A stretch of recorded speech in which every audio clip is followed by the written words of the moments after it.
Gallatin, Grant, Owen, and Pendleton counties. The warning is in effect from 2 p.m. until 4 a.m. Saturday. Southwest winds 25 to 35 miles an hour with gusts up to 60 miles an hour are expected, causing damage and winds that may blow down trees and power lines. Falling trees and limbs may result in power outages. High-profile vehicles may be particularly affected by crosswinds.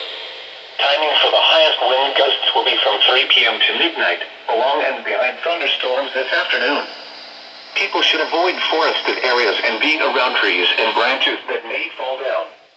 If possible, remain in the lower levels of your home during the windstorm and avoid windows.